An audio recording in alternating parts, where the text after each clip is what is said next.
Good evening and welcome to NTD News. I'm Stephanie Cox. Here are today's top stories. Apprehensions at the border are skyrocketing, and so is the number of illegal immigrants evading capture. The deputy border chief reveals how many have gotten away this year. Biden's infrastructure bill can now pass without any Republican support, but there are still a few moderate Democrats that may pose a challenge to getting the bill on Biden's desk. Texas is banning vaccine passports. It is now the second state to ban the controversial health records. And the Biden administration said it will not require Americans to carry them. The 2021 MLB All-Star Game won't be played in Georgia. A new city has been chosen, but the decision has many asking why.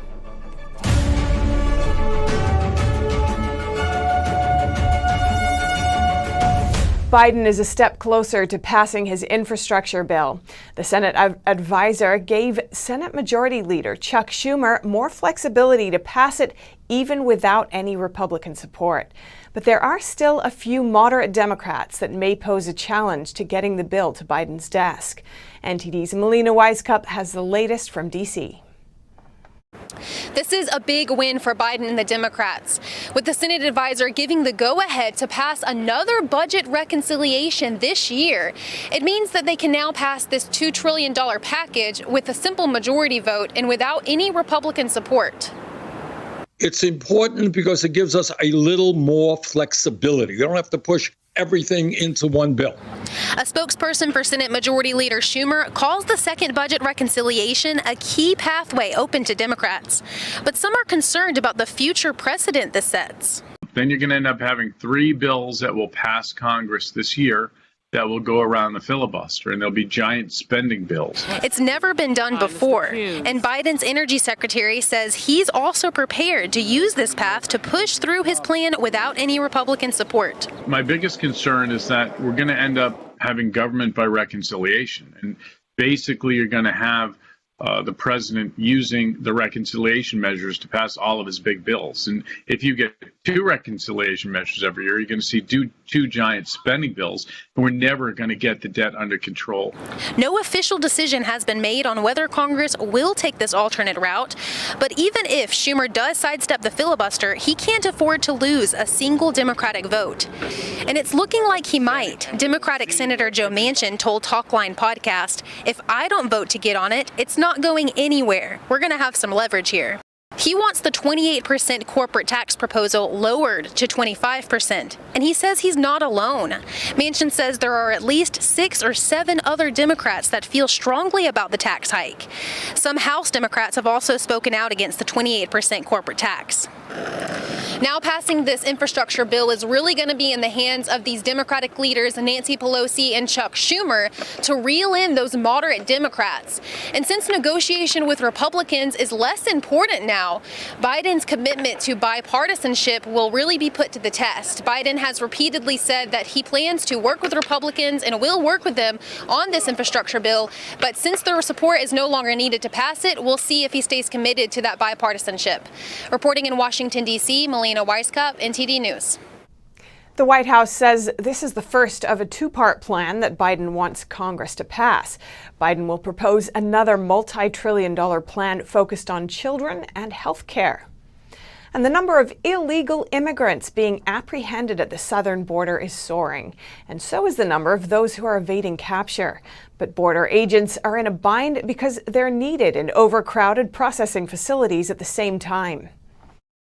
Deputy Border Patrol Chief Raul Ortiz says that in just 2021 alone, way over 100,000 illegal immigrants have evaded the capture of Border Patrol while illegally crossing into the U.S. Separately, Ortiz estimated that over 1 million illegal immigrants will arrive at the U.S.-Mexico border this year. On Monday, Ortiz told Fox News Channel's America's Newsroom that the getaways aren't included in that number. Undercover journalism nonprofit Project Veritas released an interview with an anonymous Border Patrol agent last month. He provided video showing some of the tactics illegal immigrants use to evade capture by Border Patrol. Have you seen this type of thing? Yes, like they'll jump one body here, they'll get the agents to move, chase the one subject, and then they'll jump 3 or 4 more somewhere else. They usually give us as a distraction because they're going to get asylum anyways. So since they're family units, we're pretty much just give them a bus ticket and send them in. The agent said it's likely that the most dangerous illegal immigrants sneak in while Border Patrol agents are busy with the decoy family units. On Monday, Customs and Border Protection announced that a Mexican national previously convicted of second-degree murder was arrested near the U.S.-Mexico border. His capture is just one more in a long list of criminals caught crossing the border these days. In March alone, the Texas Department of Public Safety arrested 598 known criminals coming into the U.S. The Epoch Times spoke with a Border Patrol agent in March who also had to keep his identity hidden for fear of repercussions. He said as agents are being moved off the border to help in the overwhelmed processing facilities, the smugglers and cartels move drugs and other individuals through the unpatrolled areas. The agent said, "We're losing more than we're catching, and it's no secret. Our defenses are down, so if there's anybody that we should be worried about, they know that this is the time to come in." A Customs and Border Patrol video shows a 10-year-old migrant boy abandoned by the group he was traveling with.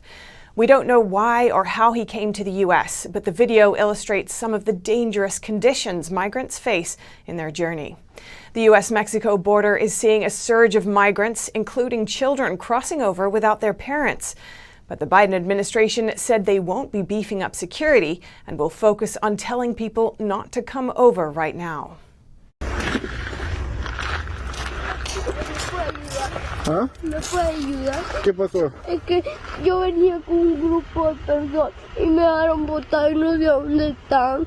No sabes dónde están. ¿Te dejaron solo? Pues claro, me dejaron botar. ¿Te dejaron solo botado? Solo. ¿No vienes con mami o con papi o con alguien? ¿Ah? ¿Vienes con tu mamá o tu papá? Nadie. Yo venía en un grupo que venía de entrega con usted y al final me dejaron botado y venía aquí a pedir auxilio. ¿Te dejaron botado y te dijeron que vinieras a pedir auxilio? No, yo vengo porque si no, ¿por dónde me voy a ir? Allí voy a dejar y tal vez me pueden robar, secuestrar o algo. ¿Te pueden robar? Tengo miedo. ¿Tienes miedo? Ok. Sí. Ahorita hablamos, ¿ok? The boy was still in CBP custody as of Monday, while the agency worked to turn him over to the Department of Health and Human Services. And the governor of Texas issued an executive order prohibiting vaccine passports. He said vaccines are always voluntary and are never forced. Texas and Florida are the first states to ban them. And the Biden administration said it will not force Americans to carry them. NTD's Kevin Hogan has the details. That is why I issued. Texas Governor Greg Abbott signed an executive order Tuesday. It prohibits state agencies from creating a vaccine passport requirement. It also ensures individuals can receive services without having to show a receipt of a vaccination. Government should not require any Texan to show proof of vaccination and reveal private health information just to go about their daily lives. Abbott's move comes just days after Florida Governor Ron DeSantis issued a similar order. DeSantis is looking for the Florida legislature to make a law banning vaccine passports permanently. The concept of needing proof of vaccination has become a hot topic. Civil liberties groups say that would be a significant government overreach. Texas is about to surpass 13 million vaccine doses this week. Those shots help slow the spread of COVID, reduce hospitalizations, and reduce fatalities. But, as I have said all along, these vaccines are always voluntary and never forced. Abbott's order also targets organizations that receive public funds. They're no longer allowed to force customers to prove they've gotten the vaccine in order to receive service or enter any location. Abbott says Texans' lives are returning to normal as more people get the vaccine. The Biden administration said it will not require Americans to carry vaccine passports. And the White House said there will be no federal vaccination database. Press Secretary Jen Psaki said Americans' privacy rights should be protected so that these systems aren't used against people unfairly. Kevin Hogan, NTD News. The governors of Kansas and Missouri say they won't implement vaccine passports either. And while vaccine passports are hotly debated, who would use them if they could? NTD's Miguel Moreno explores this question. New York State's rolled out their Excelsior Pass, one of those curious vaccine passports. You have to get vaccinated against COVID-19 or test negative to attend games at major stadiums or arenas. Okay, so here's the app. This is the Excelsior Pass wallet app, and this is where your information would be. So it's an interesting concept. It's very futuristic, but I'm wondering how many small business owners, if they could, would turn away potential customers because they haven't been vaccinated for COVID-19 or haven't tested negative. The general manager of this restaurant told us he'd use the passport and vet his customers. I think, yes, I love to use a passport personally because, it's better for employees, better for all the customers inside the restaurant especially, so that they're secured. But he says he's got to think about money too, and this could come at a cost. The NYC Hospitality Alliance told us restaurants are barely making it out of the pandemic, so they can't afford to turn down the unvaccinated population. Plus, they say there are logistical and legal issues to consider. The owner of K Rico South American Steakhouse says he would use passports to vet his customers, but wouldn't turn customers away, like people who turn down the vaccine for spiritual or religious reasons. I would implement the contact tracing, let's say like the analog way of doing things, of, writing it down and taking temperatures, and obviously don't want to offend anybody for their beliefs or anything. I mean, everybody has a right to. So far, COVID-19 vaccines are limited to certain age and work categories. The Biden administration says they'll be available to all adults by the 19th of April. Miguel Moreno, NTD News. You may have heard of the new voting bill, H.R. 1, that recently passed the House. Democrats call it an anti-corruption, pro-democracy move, but others say it's quite the opposite. Now 2 leaders in South Carolina are speaking out. NTD's Christina Kim has more.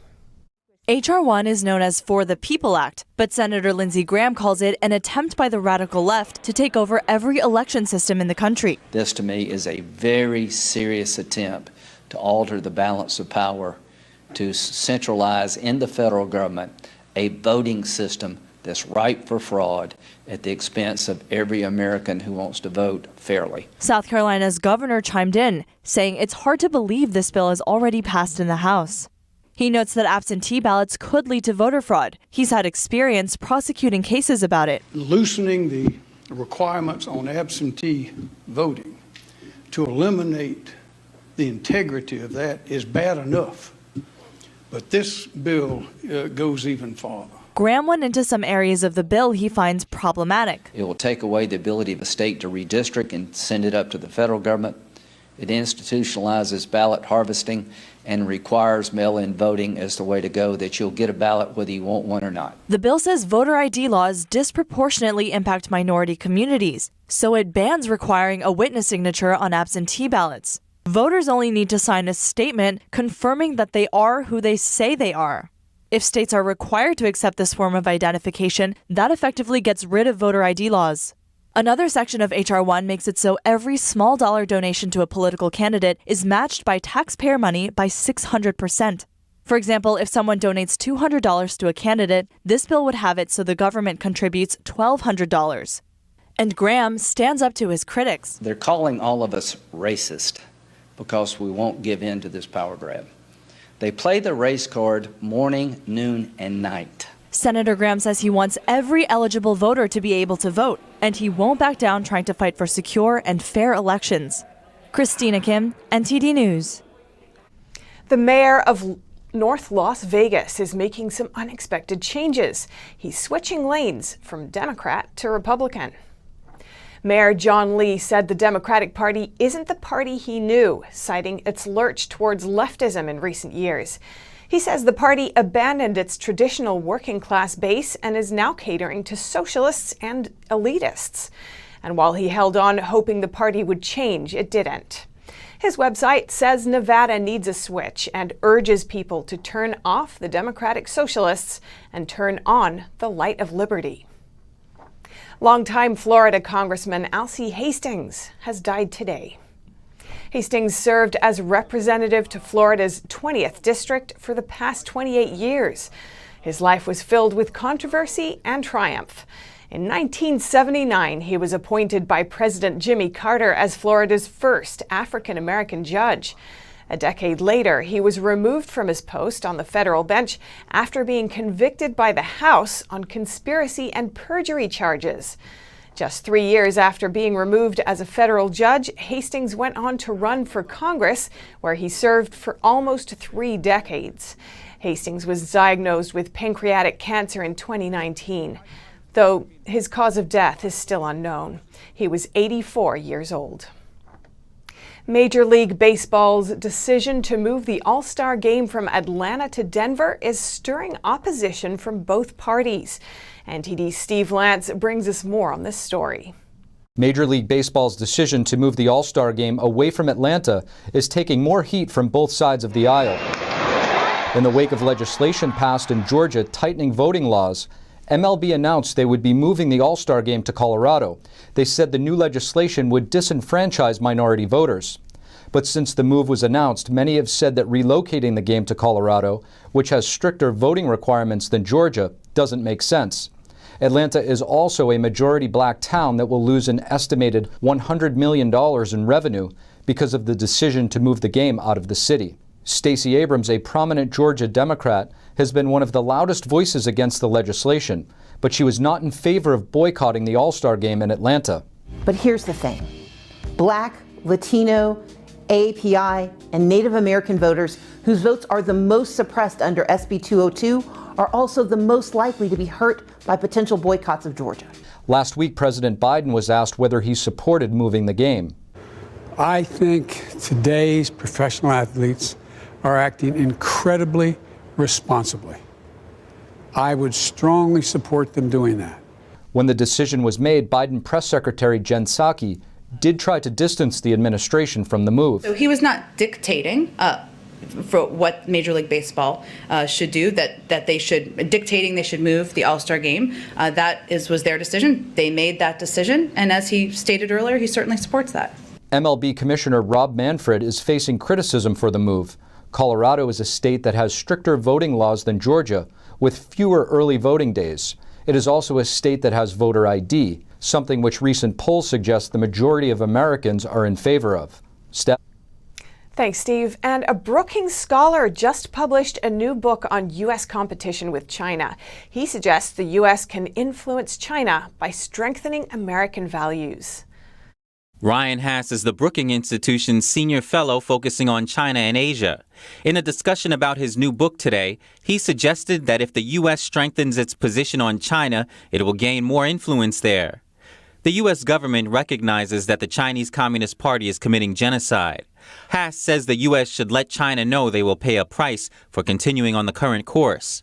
We just need to speak out clearly and consistently at all levels, bilaterally, multilaterally, privately, publicly, at the presidential level and every level below it, about the strength of our concerns about these issues, and the fact that as long as there is a shadow cast over the relationship by events in Xinjiang, it's going to be impossible for the relationship to return to any type of equilibrium that Beijing may seek. Hass says there are fundamental differences between the U.S. and CCP views, and that if the U.S. lives up to its values, it will naturally strengthen its power. He also said it is important to let the Chinese people see the U.S. support for their efforts and their concerns. It relates to Uyghurs, but it goes beyond that, to things like access to educational opportunity, to freedom of information, to air quality, water safety. The more goodwill the United States enjoys among the Chinese people inside China, the costlier it is for the Chinese leadership to take actions that clearly undermine the U.S.-China relationship. Coming up, a Navy sailor shot 2 other service members in Maryland before he himself was shot and killed at a nearby military base. One of the wounded Navy members is in critical condition. And if you've ever been to New York City and thought it might need a cleanup, it seems the city and some locals did too. More on that on NTD News.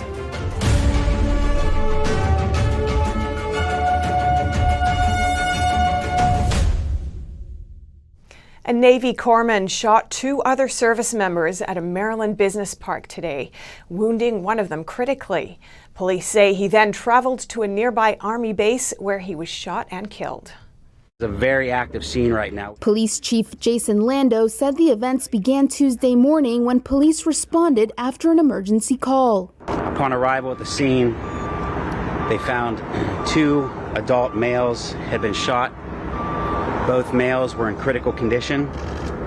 They were flown by helicopter to Baltimore Shock Trauma. Shortly after that, we received information that the shooter, a 38-year-old male, traveled to the Fort Detrick military base. There at the Fort Detrick base, about 4 miles away, the alleged shooter was fatally shot by military personnel. As our officers and our partner agencies began responding there, we were given notice that personnel on the base had shot the suspect and he was down. When we arrived at that scene, life-saving efforts were in progress, and we were notified shortly thereafter that the shooter was reported dead. At this time, the last update we have is that both of our victims are in critical condition at Baltimore Shock Trauma. The Navy said on Twitter that the unidentified shooter was a Navy hospital corpsman. New York City is trying to restore its beauty. That's after complaints mounted about trash piling up on the streets. NTD's Ariane Pazdar has the story. If you walk around in Manhattan, you see and smell all kinds of things. But one thing you almost always notice is trash. It's stinky, attracts rats, and it makes you feel some kind of way. But now the city is hiring 10,000 workers for a new cleanup corps. Litter on the streets increased because the city made budget cuts last year. Because of those cuts, the city also stopped eradicating graffiti from any public building. The NYPD had to ask civilians to help free the city from graffiti. Now it seems like the city will take back the responsibility. Folks will be out there eradicating graffiti, beautifying parks, helping our wonderful open streets, making sure there's less litter on the streets, you name it. The City Cleanup Corps is part of the mayor's plan to bring the city back to life. You're going to see a whole lot of activity in this city this summer and a huge amount of outdoor activity, cultural activity, open restaurants, open streets. We want that whole situation beautified. New Yorkers we spoke with mostly said that the cleanliness differs from neighborhood to neighborhood. Depends on where you at. Some areas are good, some areas is just horrible. It's too much and something needs to be done about it. It's not the city, it's the people. The people don't care. They throw the garbage on the floor. Although the city says the goal is to hire 10,000 workers, only 1,000 will be hired in April. They also say workers will be paid minimum wage and will be employed until the end of this year. Ariane Pazdar, NTD News, New York. A new study says even as lockdowns weaken, many shoppers will keep shopping online. This could mean thousands of store closures even after the pandemic. NTD's Colin Frederickson reports. Tens of thousands of physical stores may shut even after the pandemic because shoppers continue buying online.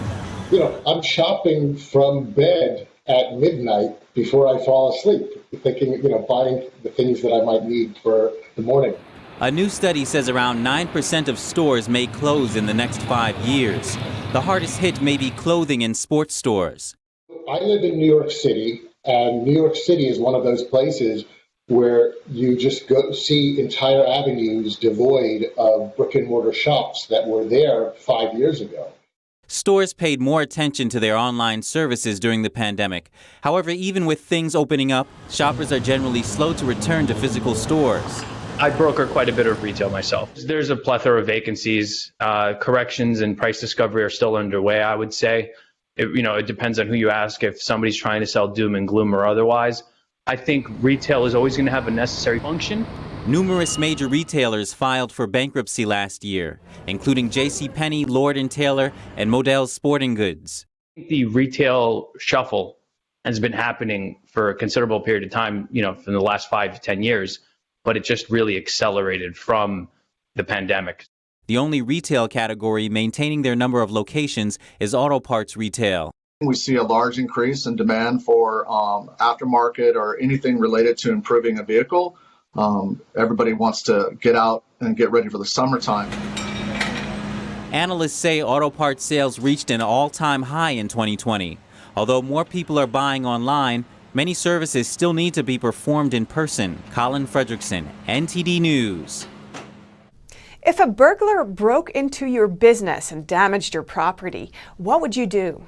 Would you be angry? Well, one restaurant owner in Georgia is taking a different approach. He's offering the burglar a job. NTD's Phil Zoe has the story. At around 4 a.m. on Holy Saturday, a burglar broke into Diablo's Southwest Grill in Augusta, Georgia. The owner shared a picture of the shattered front door. But instead of getting angry, the owner says Easter inspired him to show forgiveness. He's offering the burglar a chance to work at his restaurant. It was definitely the godly approach to the situation, and kind of like the saying is, what would Jesus do? And, would Jesus have the person locked up, or would Jesus offer some type of redemption for the person? Wallace says he always tries to see the goodness in people and humanity. A lot of people make mistakes, but it's also how they respond and recognize the mistakes that are made. And the story went viral on Facebook, getting nearly 10,000 likes and shares. One comment said, quote, "Merciful and classy response. Continue letting God lead and guide you." But Wallace says it's even difficult to be a good person sometimes. It's condescending when you put your heart out there and you're sincere and you really want to help somebody. And some people think it's a trap or it's a setup. And I recognize that was done in the past from someone else, but that's not what Diablo's is about, and that's not what Carl is about. Wallace has 14 restaurants across Georgia, Alabama, and South Carolina. He says he often sits down with employees to point them in the right direction in life, and says he's willing to do the same for the burglar. No police, no questions. Phil Zoe, NTD News. The owner says sales have been up at every single one of his restaurants year over year.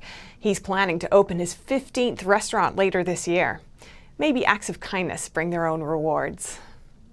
And many New Yorkers have been cooped up inside for over a year. Now some of them are heading to Prospect Park in Brooklyn to enjoy springtime. NTD's Sapphire Quarter tells us more. Springtime has come to New York City, and dozens of New Yorkers have gathered here in Prospect Park.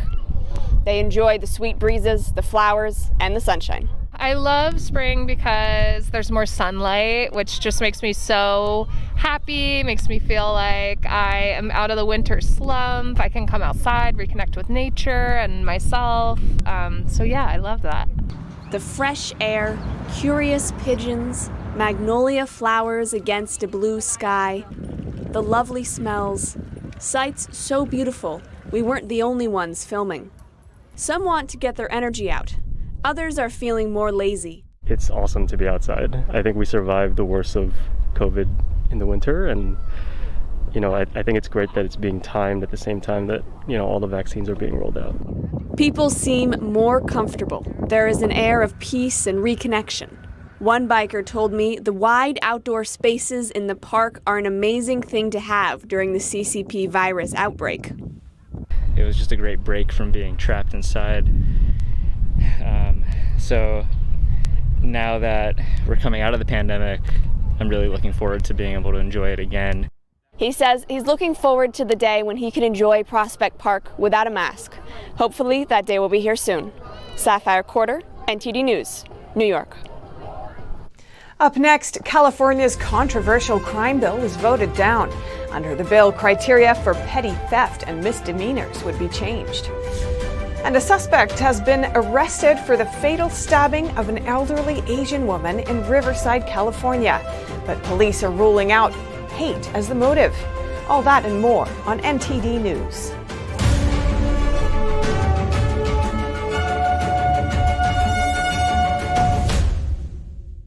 "90% of news outlets in the United States are controlled by 6 corporations. They're not out to tell you the truth of what's happening. They're out to tell you the picture of the world that they represent. The mission of the Epoch Times is to chase the truth, to ground all statements in facts, and prevent people from being misled. This is a battle between truth and deceit. Subscribe today and join the Americans who are seeking truth and tradition. We'd love to have you on board. When you look at TV networks in America, a soundbite and fight-it-out culture prevails on news and commentary programs. As a Canadian, I'm fascinated with America, and I wanted to offer American thought leaders an opportunity to share their thoughts in a deep dive format, where we can explore their ideas together. And so American Thought Leaders was born. The world's most brilliant thinkers believed that open discourse was the key to greatness. However, all around the world, we see that discourse is being stifled, and political agendas have subverted media. The Epoch Times launched its Global Thought Leaders program to bring back this great tradition of free thought. As the host of American Thought Leaders, every week I interview some of the most intriguing minds on the most pressing issues of our time. Be sure to check out our new episodes every week.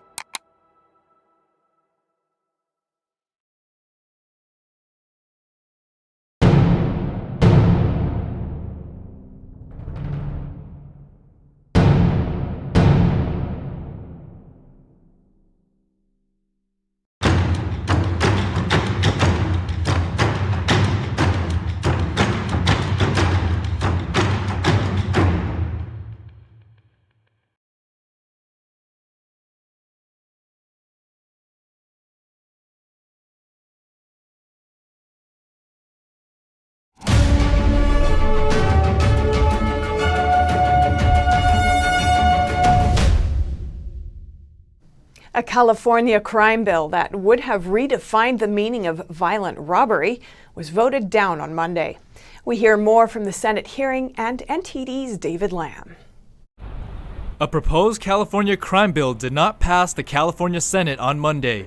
The Senate Appropriations Committee, in a 7-0 vote, placed Senate Bill 82 on suspense file. SB 82's author said the bill would clarify what's meant by nonviolent crimes so they don't get charged as violent felonies. The maximum penalty for these robberies would decrease to 1 year in county jail. During the Senate hearing, it was met with heavy opposition. The fiscal impact of SB 82 will be that it will tell every thief in California that you can use force to steal, and as long as you don't inflict great bodily injury, you will get a misdemeanor petty theft. The bill would have allowed many robberies to be downgraded from a felony to a misdemeanor. Misdemeanor petty thefts don't deter serious thieves. We have the testimony from the thieves themselves that establish that. Cousins says it will cause an increase in robberies and costs. If this caused a 10% increase in robberies, the marginal cost for police response would be an additional annual cost of $7.98 million. That would be conservative. That's a national average. The controversial crime bill is now on the shelf. It comes as the nation saw increased robberies in recent months. David Lamb, NTD News, California.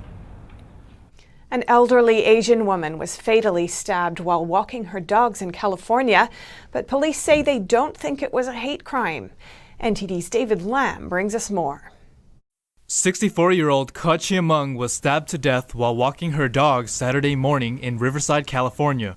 Riverside police received several calls about a woman suffering from stab wounds in a local neighborhood. Mung later died from her injuries after being taken to a hospital. Shortly after the attack, police received a tip and arrested a suspect, 23-year-old transient Darlene Stephanie Montoya. Police said Mung was walking her two small dogs along Golden Avenue when she was randomly confronted, attacked, and stabbed by Montoya, who then fled the scene. But investigators don't think it's a hate crime. Our detectives interviewed the suspect. We think it has more to do with the suspect having mental health problems and substance abuse problems. But our detectives did not find any evidence to say that the victim was attacked because she was Asian. Montoya was booked into a detention center for murder and being under illegal drug influence. She's being held without bail. She's probably going to be arraigned sometime this week, generally, but I don't have any information on when that would occur. Police said that Montoya was arrested 3 days prior to the fatal stabbing after she attacked another woman with a skateboard near a shopping strip mall. Montoya was booked into jail for assault with a deadly weapon on the same day, but was released shortly on a notice to appear citation due to the emergency bail schedule during the pandemic. David Lamb, NTD News, California. How are your swimming skills? A spending watchdog says the top-paid lifeguard in LA is raking in almost $400,000 a year. Could be enough to make you want to change careers. NTD's Colin Frederickson reports. Government spending watchdog OpenTheBooks.com has found that dozens of lifeguards in LA County are making six figures per year, or at least they did in 2019, the most recent year available. These LA County lifeguards are making a lot of money. To put their pay in perspective, the LA County lifeguards' $392,000 pay rivals the salary of the President of the United States, who makes $400,000. 7 lifeguards made more than $300,000, while 82 lifeguards each made over $200,000. Over 30 lifeguards made six figures in overtime pay alone. They're part of the LA County Fire Department and are considered first responders. So these lifeguards are actually Los Angeles County employees, and so they're paid for by the taxpayers of LA County. And let's face it, these lifeguards in LA, they're milking their taxpayers like dairy cows. Most of the highest paid lifeguards were men. OpenTheBooks.com also found that Medal of Valor winners didn't necessarily make more money for saving lives, but they were still making six figures. We think it's outrageous. These positions are highly coveted. Every single year, thousands of people try out for the new spots, lifeguard corps on the LA County beaches. There is no way taxpayers need to be paying this type of salary. The watchdog also found that lifeguards made a lot more at the beach than at the pool. The highest paid pool lifeguards made about $47,000. OpenTheBooks.com got their numbers from Freedom of Information Act requests and data listed at Transparent California. We reached out to the LA County Fire Department and various lifeguards, but no one was willing to comment. Colin Frederickson, NTD News. California's flower fields are in full bloom. The beautiful, bright colors are attracting visitors like bees. NTD's Eileen Ang has that story. Because of pandemic restrictions, Carlsbad Flower Fields wasn't open to the public last year. As restrictions ease, this year the fields are seeing a swarm of people. The thing that I love most and I missed the most about last year was really seeing the experience and realizing the experience that the color brings to the guest. There's so much joy and happiness that occur when people immerse themselves and when they immerse themselves in this kind of color. Located north of San Diego, the flower fields showcase more than 70 million flowers and span 50 acres. It attracts people from near and far. Everyone feels so connected and everyone's just so happy, like everyone's just enjoying the flowers and it just feels like normal. It does feel like things are easing a little bit. It's just great to see the beauty and just get out and, enjoy a day with my wife. I've never seen anything like this before. I'm from Georgia and we have, fields of all kinds of things, but I've never really been this close to like a field of flowers. So it's really cool to be out here and see all of this. And like everything's so neat and organized and pretty. Yeah, love it. It's nice to be out again and out in the public, seeing flowers, and it's just fun to be out again. I feel like we haven't really done very much at all this past year, so this is one of our first things that we've been going out to do. Yeah. The farm breeds its own variety of ranunculus that will end up in flower shops and supermarkets. We're hybridizing ranunculus and every year trying to improve the quality, the size of the flower, the brightness of the color, the uniformity of the crop. And so every year we believe it's getting better and better and better. Carlsbad Flower Fields are open to the public until May 9th. Eileen Ang, NTD News, California. Coming up, tensions are high over the Indo-Pacific region as the Chinese military conducts drills near Taiwan. A U.S. warship enters sea waters near Shanghai. And a Brookings scholar says the U.S. can influence China by standing by American values. That and more on NTD News.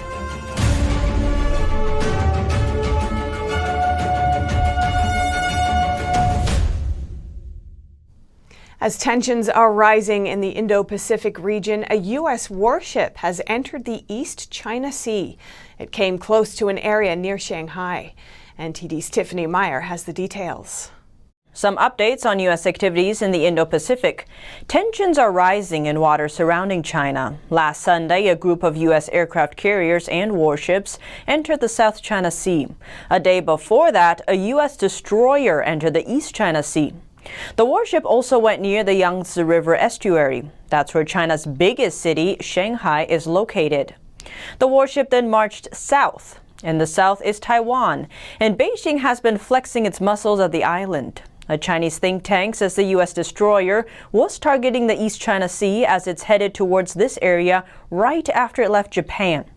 The U.S. military's move comes after a Chinese aircraft carrier passed through an important Japanese waterway. The Chinese carrier was on its way to conduct drills around Taiwan. The Quad Alliance, consisting of the U.S., Japan, India, and Australia, is joining a military exercise led by France.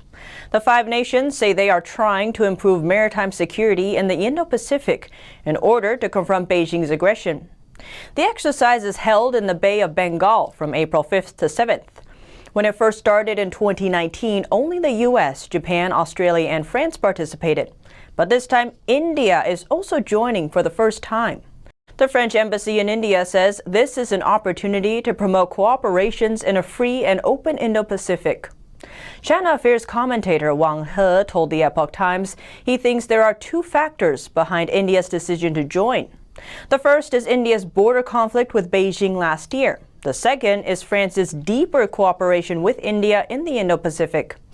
30% of global trade goes through the Indo-Pacific, but Beijing's militarization of the South China Sea may seriously threaten freedom of navigation there.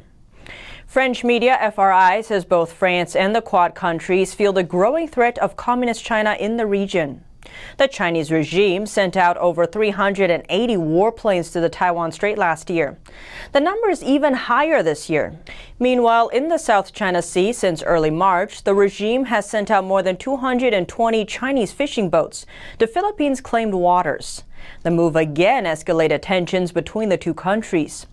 At the same time, it sent out Coast Guard vessels to the Japan-claimed Senkaku Islands in the East China Sea. Germany seems to be getting more serious about countering Communist China. The country's defense minister described the communist country as a very power-conscious state, not only when it comes to its economic interests and its immediate regional neighbors. She said this in an interview with German media R&D last Saturday. She added, China clearly claims to shape the world order in its own way and to force the weaker to behave in a certain way. We, that is to say Europe and the West, must not be the weaker ones. Later this month, Germany's foreign minister and defense minister will meet with their Japanese counterparts. The meeting will focus on the increasing aggression of the CCP in the Indo-Pacific region. This will be the first meeting of this kind between the 2 countries. And in August, a German warship is set to cross the South China Sea. This will be the first time in almost 2 decades. Coming up, as European governments consider rolling out vaccine passports, people in France remain divided about the issue. And a senior European expert says there's a link between the AstraZeneca vaccine and blood clots in the brain. Find out more in just a moment on NTD News.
Over to Europe. Some European countries are looking forward to creating a green passport, also known as vaccine passport. But in France, public opinion shows opposition to the idea. NTD's David Vives has more.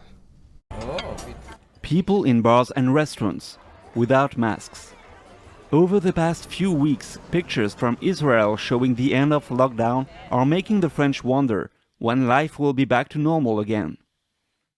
But people are divided over the vaccine passport, or green passport. This passport would be delivered to vaccinated people, and it would allow them to enter venues, bars, restaurants, etc. I don't think people are suspicious, they are prudent. They have all the right to be so on this. Other European countries are seeking to implement the green passport or similar measures. The UK government is studying proposals for COVID status certificates. And Denmark will use an app which would be linked to a secure digital ID system, listing an individual's health records and test results.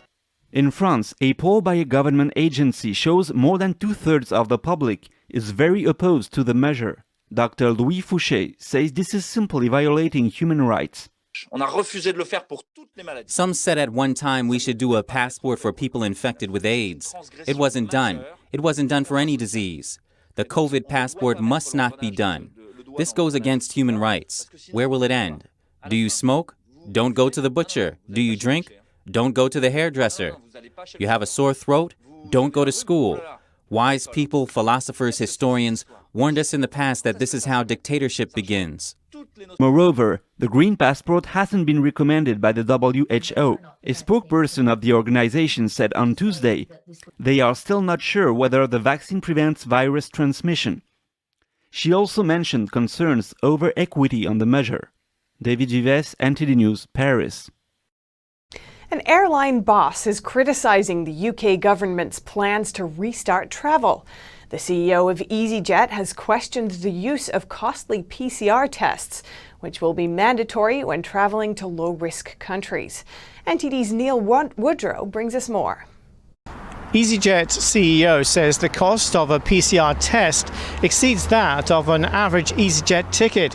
He says many families then couldn't afford international travel. A PCR test is used to help identify virus variants. On Tuesday, in response, the Prime Minister said, I do think we want to make things as easy as we possibly can. I think there is the boss of EasyJet is right to focus on this issue. We're going to see what we can do to make things as flexible and as affordable as possible. EasyJet's CEO suggests the use of rapid tests instead. These cheaper alternatives are being rolled out to all in England for free from Friday. We have to be realistic. A lot of the destinations that we want to go to at the moment are suffering a new wave of the illness of COVID, as we know. It's not going to, we can't do it immediately. But that doesn't mean that we've given up on May the 17th. The 17th of May is the date the government said it would permit the public to travel again for recreational purposes. It said on Monday its Global Travel Task Force will set out plans for this well before the 17th and give further details then of the new risk-based traffic light system. For green countries, there's no isolation requirement on return to the UK. For the current red list, there is. And an amber category is added for countries in between. Risk is based on countries' COVID-19 vaccinations, infection rates and the prevalence of virus variants. Further criticism came from London International Airport Heathrow CEO, saying the aviation industry needs a clearer timeline. Everyone wishing to go abroad is hoping for good news before May 17th. For the moment, the government advises people not to book summer holidays abroad until the picture is clearer. Neil Woodrow, NTD News, Epsom, Surrey. A senior European expert says it is clear there is a link between the AstraZeneca vaccine and blood clots in the brain. The head of vaccine strategy for the European Medicines Agency made the claim in an interview with an Italian newspaper. Marco Cavallari said it is clear there is an association between the vaccine and the rare blood clots, but he said the possible causes are still unknown. The UK's medicines regulator MHRA said last week that 7 people had died of blood clots after receiving the vaccine. But both European and UK regulators say the benefits still outweigh the risks. It's a special day for the modern Olympics. It's the 125th anniversary since the ancient games were re-established. NTD's Andrew Thomas has the story. Tuesday, April 6, 2021, marks the 125th anniversary of the first modern Olympic Games, which took place in Athens in 1896.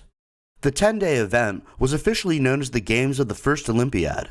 It was the largest international sporting event, with 241 athletes from 14 countries competing in 43 events. About 2/3 of the participants were from Greece. American James Connolly became the first Olympic champion of the modern games, winning the triple jump.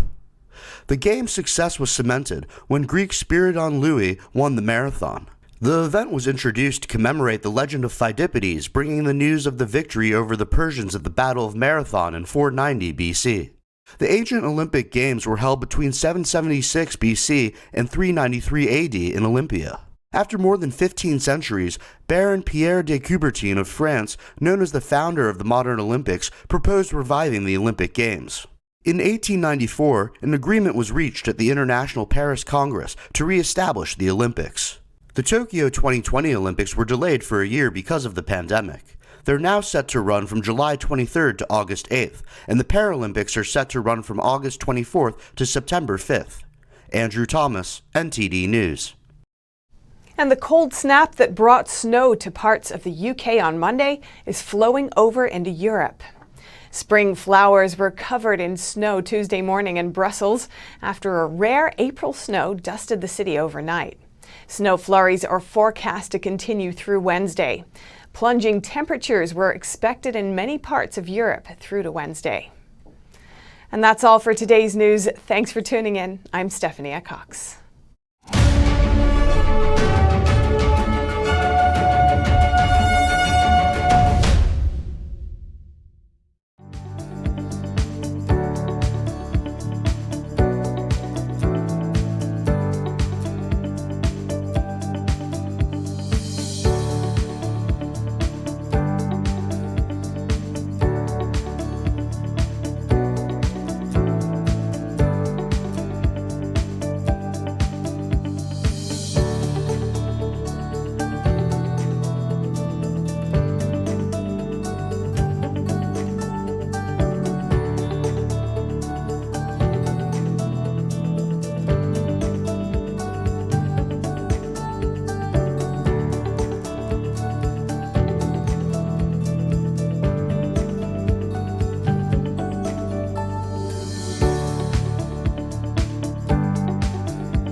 We have a new channel. Subscribe to us on YouTube at NTD News. Get the highlights of our news broadcast and the most important headlines that we curate especially for you. Don't miss out on important news. Our videos are being deleted. So if you don't want to be cut off from honest news, take a moment to sign up for our newsletter at newsletter.ntd.com so you don't lose access to NTD. Go to newsletter.ntd.com to sign up for our evening newsletter.